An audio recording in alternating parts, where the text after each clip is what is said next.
Hello everybody and welcome to ToutSuite, ToutSuite.com. We have got the pleasure of having Bo and Cam here today from the famous Chateau Montelena. Welcome, gentlemen. Cheers. We've got the master winemaker and the winemaker, and we're going to start off with just a little bit of history about Chateau Montelena. Most of you probably know a little bit about it because of the fame of the wines and a few other stories that have been told, but let's hear it from the man himself. Well, Montelena's basically had the same ownership operation since 1972. It's quite a historic Napa Valley property. It was about the fourth largest winery in Napa Valley by 1895. It was actually quite big. Went out of business by Prohibition, and when my family got there in 1972, we started planting grapes to grow Cabernet. And for cash flow, we made Chardonnay and Riesling, and the Chardonnay won a big tasting in Paris in 1976. And so we're 40 years. The Cabernet took off with the release of the 78 and 82. So even though 40 years later we still make those, we started with 4 wines: Riesling, Chardonnay, Cabernet, and Zin, and that's pretty much what we make today. Yeah, just that little tasting. Yeah, a little tasting. Just a little tasting. So, but basically it's still family owned and still pretty small, and we just really focused on quality. We have been fully mature at our 50,000 cases for about 10 years now. Yeah, and basically we just focus on quality. We don't try to make more every year. We just try to make it just a wee tiny bit better every single time. Nice, nice. And so both of you are out there every day then, right? Working on the wines and... Yep. Yeah, pretty much. And what Cam's the day-to-day winemaker, I did that for a long time, and he was a super promising young guy. We brought him up, and he did train with other outfits, and then he came to us and worked through our system. So after 2008, I promoted him, and I had done day-to-day winemaking from 1982 till 2008, so I was ready to get back actually into more viticulture. A lot of our farms needed replanting, and so a lot of vineyard design, looking down the road. For what we're going to grow for the future, new clones, new disease-resistant stock. So basically a lot more farming, and Cam's running the show at the winery. And a lot of the wine design now, I'd say Cam might want our super fancy Sauv Blanc, for example, and he goes off and designs it for us. Now it's kind of like a third-party shaper. He knows exactly what we want, and then he knows how I want it to look and feel and taste, and he'll actually build out the product to the concept. And that's the difference between a master winemaker and a winemaker, is that I have the conceptual and the design and the ideas, and then Cam really makes it happen with the day-to-day winemaking. Yep, you're the idea guy, kind of providing the rudder for the ship and kind of setting the course, and it's up to all the rest of us just to make it all happen. All right, well, those are 2 water-oriented analogies. We're going to have to keep that going throughout the show. Do you have anything? Yeah, don't be a lot, probably. Don't worry, we'll mix plenty of metaphors. All right, we'll bring those in. Well, one of the things we wanted to talk about today is 2011 specifically as a growing season. Some people have had some questions about it, but for you guys, there aren't that many. Why don't you tell us a little bit about that and maybe a little bit about what we're drinking right now? You bet. Well, basically in 2011, it was one of those years where experience really pays off. But we've been working with the same vineyards, basically, Chardonnay since 1972, the Cabernet since 1975, 76. So we really know our vineyards. And so 2011 was one of the years where having experience and working for a long time, it helps. It's a strategic advantage because I have worked through, this was my 4th drought. We just finished it now, but at that time, the cold period, the 2010-11 where it's cold, been there in 89, been there in, 79. So I've seen all that, 81, seen all that kind of stuff. So you work through that. So it allows you to adjust your farming a lot better when you're growing the grapes in the season. So you make really strong, critical farming decisions early. And the thing about 11 was you really had to know your land, your farm, and be able to look at the weather and say, in a cold season, this vineyard performs in such and such a behavior. Take the right crop load, light, water less. We like to dry farm. I especially like dry farm. Canopy management. And then, but in 2011, the other trick was you had to have super high winemaking skills. I always define winemaking as art science, a trinity of art science and farming. And so some years you need a lot of farming, some years you need a lot of science, and some years you need just only your art. And 11 was a year where you needed 2 strong legs of the trinity. The art was definitely lower than the farming. Good farming and good winemaking. And winemaking was critical at that time. Well, that's perfect since it's you two that were in charge of that. Yeah, it worked out pretty well. I want to talk about how early we picked. That's the thing, about how Napa shapes for harvesting. Sure. And just in specifically about the Chardonnay, for the style of Chardonnay that we produce up at Chateau Montelena, we're really focused on a fairly narrow bandwidth of flavors that we're chasing.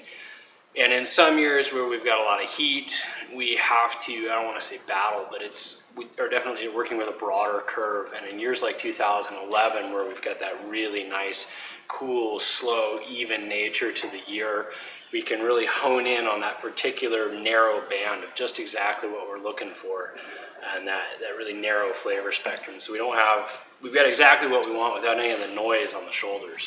Yeah, and we set our style in 1972. You have to remember, in Napa Valley in 1972, nobody knew exactly what they were going to do. So my father's model on it was basically, let's copy the Frenchies. Let's look at what the French are doing. So it's white Burgundy and red Bordeaux. This is the model. If you want to be a great world-class wine, you model your wine after this. This is obvious. So what I was so stoked about the 11, it is an unprecedented success if you want to make white Burgundy. If you're making high alcohol, high pH, New World Chardonnay, then you're going to have trouble in the 11. But for us, making white Burgundy style, this is the most white Burgundy style we've ever made in my career, and I worked there in '73. You know what I mean? So we think it was an unprecedented success for our style of wine. So us, Stony Hill, all the guys that make the lean, classic style of Chardonnay, their 11s are just going to be smoking. It's just awesome. So this is why it's on fire. I just came back from a marketing trip and people are going crazy. It's fantastic. Yeah, it really is. So it was. Yeah, it is a nearly perfect expression of what we're trying to do with this wine. I mean, But it goes back to where we perfect. grow, because we take this, grapes are all from north of the city of Napa. So they're up there in the Open Old district. So everything's north, so we're not working in Carneros where it's cold.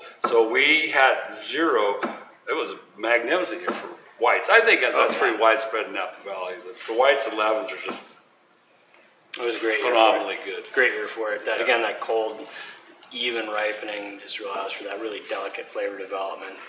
I think the press really focuses on the larger wineries in the central and south Napa Valley. Okay. And so you've got to remember how long the picking season is in Napa. Anybody who lives around here, has been here, knows that you can come and watch grapes here in a normal year from August 15th till November typically. Yeah. So that big spread, and, it's a small area, but it has a long time zone due to the elevation differences and solar exposures and stuff like that. And so some people probably made some mistakes then, not expecting that, in terms of the temperature. Some people let it go too long. Like what happens in that situation?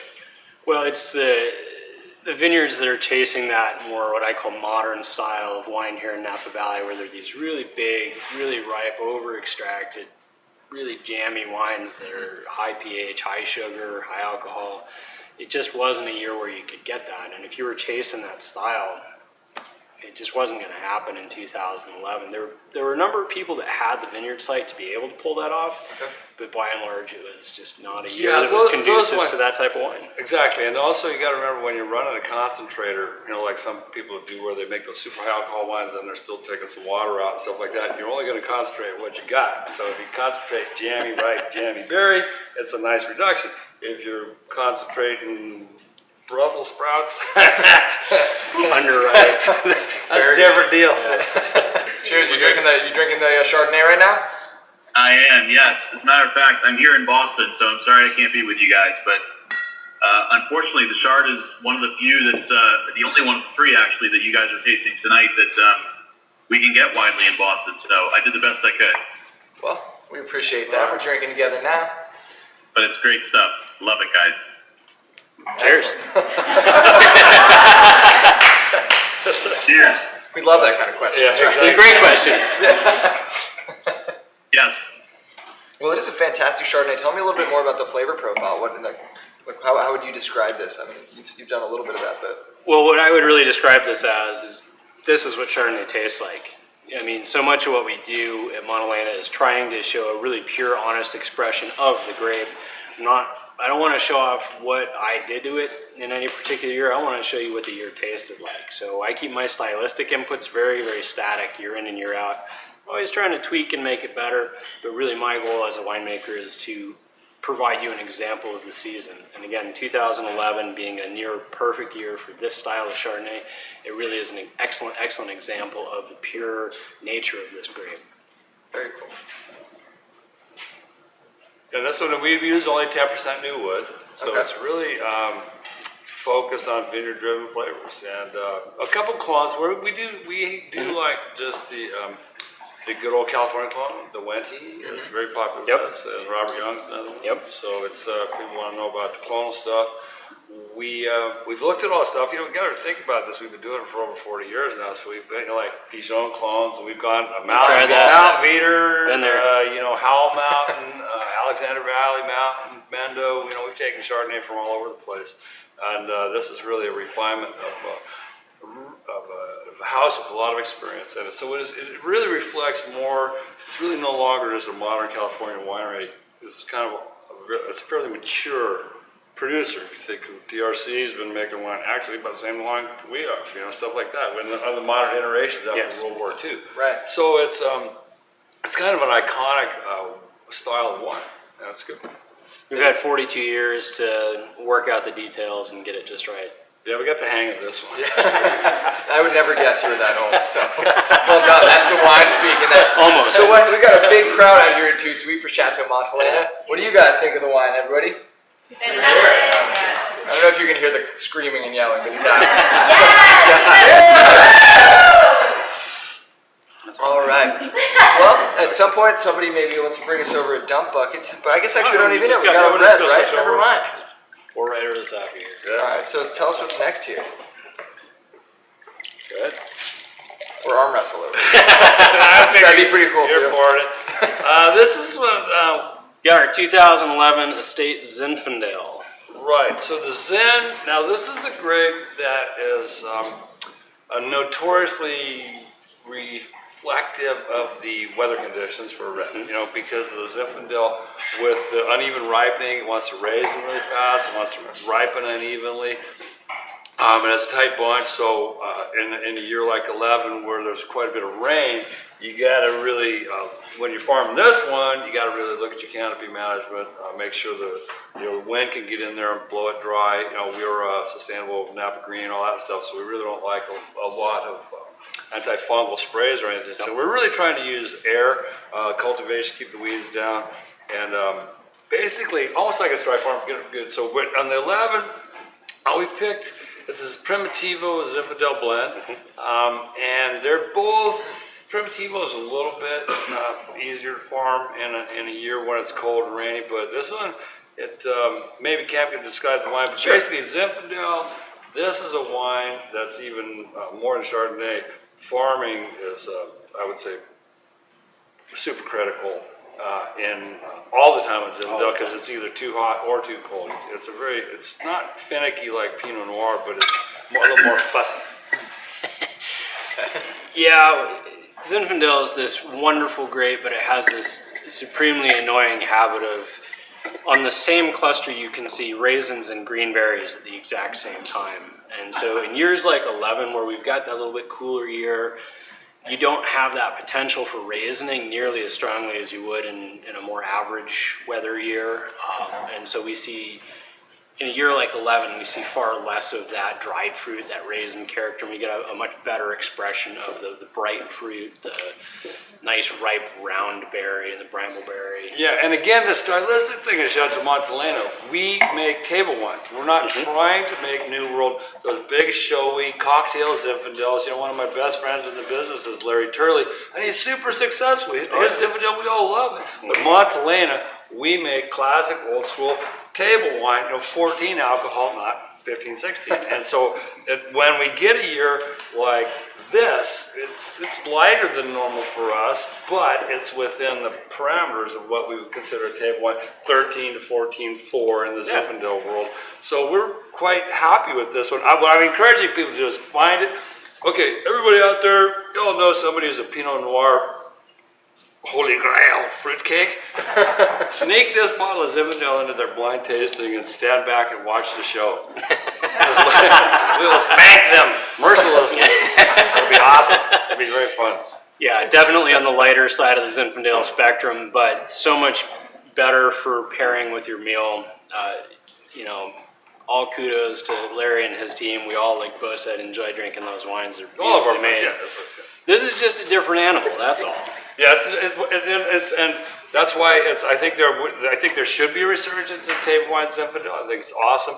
I think Pinot Noir is helping that. Yep. I think the moderate weight Syrahs are helping that.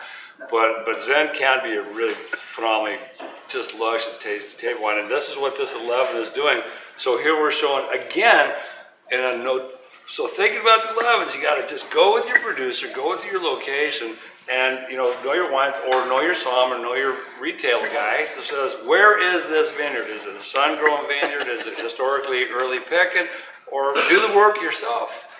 One thing we were talking about before he came on, especially with the cab, we'll circle back to his location, was a big deal. And these two lads, the 10 and the 11s. Yeah, one of the hallmarks of the Montelena Estate Vineyard is we are very typically early ripening for all of our red grapes, and Zinfandel is no exception there. So when we do have years like 2011 where we see some rain during the harvest period, again, it's pretty much a non-issue for us because we've gotten our thin-skinned tight bunch Zinfandel off before the rain hits. So it really played into it. I mean, it's a beautiful wine. You're right. It's not huge. It's got a softness to it. It's but it's got a great balance. I became a fan of your Zinfandel quite some time ago. I bought pretty much every last drop of your 2003 Zinfandel and argued my way into a couple Magnums, some of which I still have. And it was still drinking amazingly. I brought it out for Thanksgiving and a couple of other times against other wines, and it still had this beautiful balance to it. And I don't know how that year plays against it, but the Zinfandel just stays. When you make wine, again, that circles back to the enology, and Cap's particularly strong in his skill set on this, is that when you get your acid alcohol total acid, your alcohol and your pH balance, the wines will age amazingly well. And again, we talk about the New World styles with the pH over 4. That's great. They're really fun and easy to drink. Don't cellar age them, but if you want a 10-year-old Zinfandel like the 2003 would be now, you're really going to want to be looking for a little bit more of that acid to keep the fruit vibrant and stuff like that in the long run. So again, it's the same. That is a styling thing that we have at Chateau Montelena. That's basically, that's one of the wines. If it ain't broke, don't fix it. One of those ones. Yeah, it all circles back to Jim's vision back in 1972, where he was basing these wines on more classic examples. And so if you look at the basic chemistry, the structure of these wines, they're all very, very classical in nature, and they're built to age, every last one of them.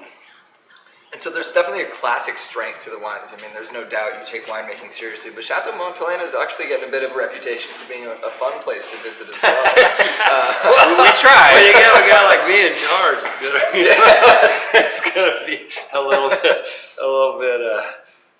unusual. We try that. We really take our job seriously. We know that we value our customers. We work so hard for them. We want them to do it. But we also think that coming out to visit Napa Valley, everybody knows the places are stuffy, some of them, but that's just not our thing. That's not what we do. No, we definitely take our job seriously, but we don't take ourselves too seriously, and we enjoy what we do. And I think it shows in the place and in the wines. And for visitors, it is a beautiful chateau. You walk up, it is grand, the place is gorgeous, and they do have all of those things, but you also get there and it's a fun, lighthearted group of people. There isn't that level of pretentiousness that some people would expect with this kind of quality or that kind of a history, and it's not that way. They've got a house party, I believe, as well, that they throw every year where everybody comes and dances in the cellar. That's a good one. I remember it pretty well last time. I wish I could say a little more, but no, it's a lot of fun. We clear out all the stuff we've got stored in the cellar and put up a stage, have a band. We have a good old time. Yeah. We know how to have fun. Well, we should probably keep moving along because I think we move into now the 2011 questions were pretty much on the Cabernet world, and Napa really is driven by Cabernet a lot now. So there you go. I had a smaller pour. That was a smaller pour. Ian's taking one for the team. Yeah. In the 2011, where the vineyards are is very important. Our wines and all the people that they're notoriously early picking vineyards. So we pick our Cabernet typically when most people do Chardonnay, including for the Napa Cab. So and it's also Calistoga. So you think about Calistoga and the sunlight. It's bright, sunny. It's not actually warm. We all have thermometers in our pickups now, so we actually know the warmest district in Napa Valley is from Bale Lane through St. Helena is actually the warmer area, and all the way down to South Oakville. But in Calistoga, because of the elevation, when it's at 400 feet to 500 feet, it's a lot. We have the mountain aspect, and we also have a lot of light. We have quite a bit less of the San Francisco Bay fog. In September, late in the year, the Russian River fog really never makes it that far. It's, again, you got to know the spots, know the area. But in 2011, because all of our wines are made in this classic European style, so the classicists are going to have really strong 11s. You know, me, us, Kathy Kors, and Randy Dunn, all those kind of guys in Napa are going to make strong wines because a cold vintage in Napa is a warm vintage in Bordeaux. You follow me? Yeah. So so if you're a classicist and you're happy at 13.5 alcohol, and granted, some people like me, Randy, Kathy too, we all actually worked in the 70s, 80s when we were 20. We worked in 22 and a half sugar, 24 regularly. We saw it, been there, done that. We know how to ride that brake, or use any allegory you like. All right, there we go. There we go. Number 3. Okay. So it helped us a lot. Okay, John, we're asking you a question. You got something for us there? Bring it on. Hey, yeah. You guys hear me okay? Absolutely. Quick question I've always wanted to ask. I've been a huge fan of yours for a long, long time, and I'm a huge Bottle Shock fan, which I imagine most people are. I'm always curious to know if you guys think that because of the notoriety that the Vineyard got with that movie and kind of that reputation to the broader audience, do most people think of you guys as more of a white Chardonnay because of the award? And secondly, for reds, because I love the cab, I'm really jealous of the Zen in front of you right now that I wish I had in front of me. But has that happened to you guys at all, or do you think you're kind of equally known for both? I'd say it's equally known in the trade, at Quality Meats or in the trade. I just got back from Manhattan, so basically the answer is to the people that are new to wine. The Chardonnay is helping everybody, the rising tide lifts all the boats. Bottle Shock helps lift everybody's boat. But I think that in the trade, at our restaurants, you go to Peter Luger or one of those type of places in New York, and it's going to be the Estate Cab. Right. So, and the market. So we think that we're one of the few wineries that actually have successfully have both sides of the coin. Different media.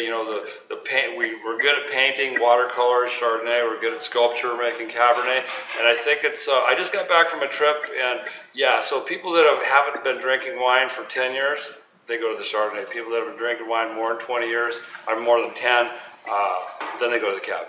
So it's a good thing. But the funny thing about us is we think that there's people out there that they've never heard of our wine at all. And all we're trying to do is if they find our Riesling at their brother-in-law's, it's got to be a kick-ass wine too.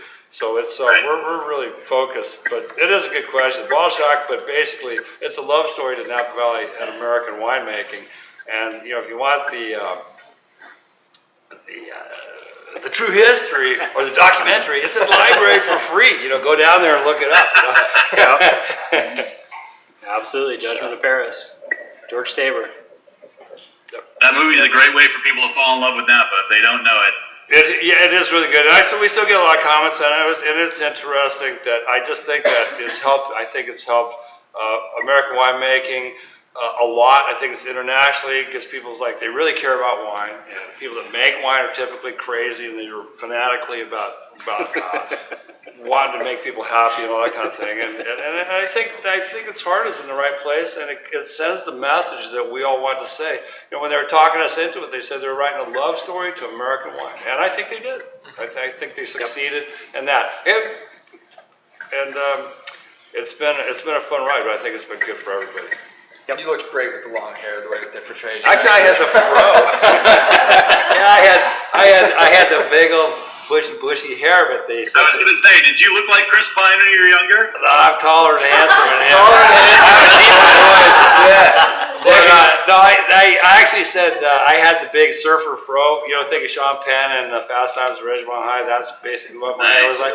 But that wig it was an independent film. That wig was too expensive to maintain.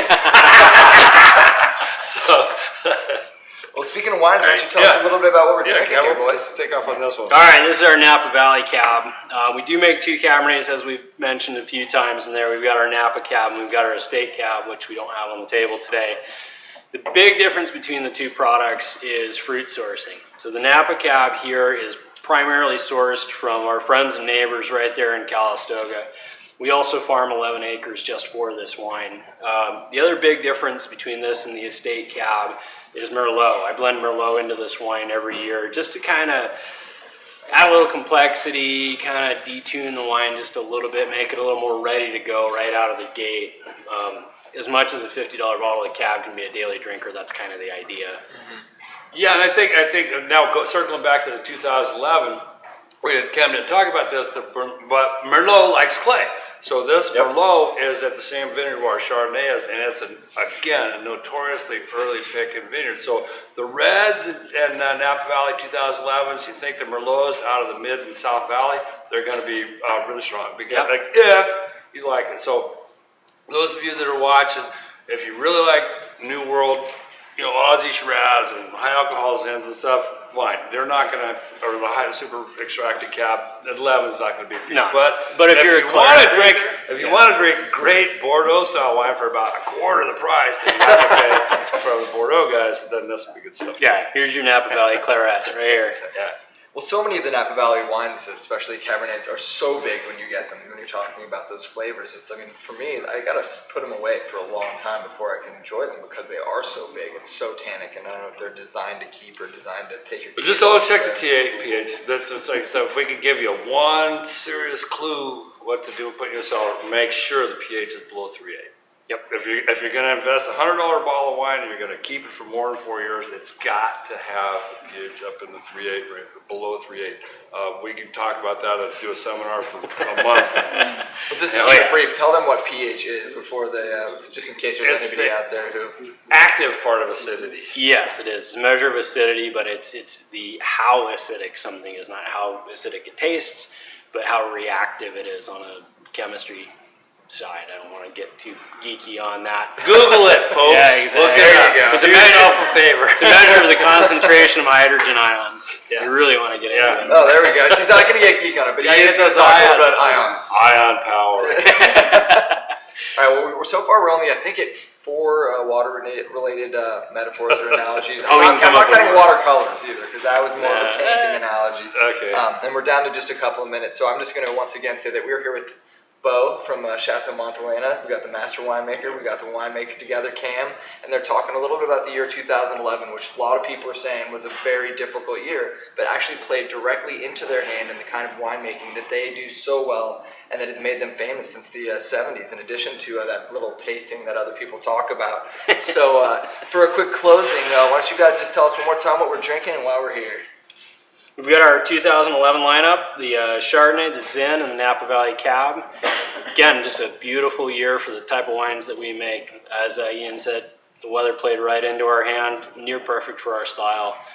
Yeah, and I'd say that when we see the weather, people talk about it here, you don't realize how spoiled we are on the west coast of the continental U.S. When we say a cold vintage, this is in Napa Valley. It's not like we're talking to our friends in McMinnville or over in Bordeaux. Cam and I have friends working all around the world. It's all at the scale. This is still the west coast, Pacific Ocean's right here.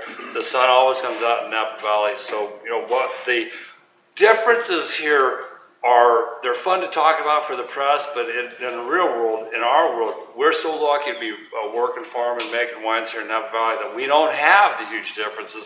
So I think it's a learning curve. I'd also like to say, not just on behalf of Chateau Montelena, please come and visit us, taste our wines. We guarantee that you'll really like them. But the 2011 will be a great year for you to learn the different appellations of Napa Valley, because when they're all super rice, they all make Leeper Napa Valley Cab. Calistoga, Oakville, San Helena, they pull together. But when it's cold, you can really look at the soils and the sunlight and the Southern Valley versus the Northern. And I think you should all turn it into a learning opportunity to take these wines and really look at the difference between Schaefer and Montelena. You will really see Stag's Leap versus Calistoga. And I think that when it'll be a terrific time for y'all to learn about what makes Napa Valley tick, and Chateau Montelena should be part of one of the touchstones which people can use to measure against. Absolutely. Yeah, and Bo brings up a really important point about that year.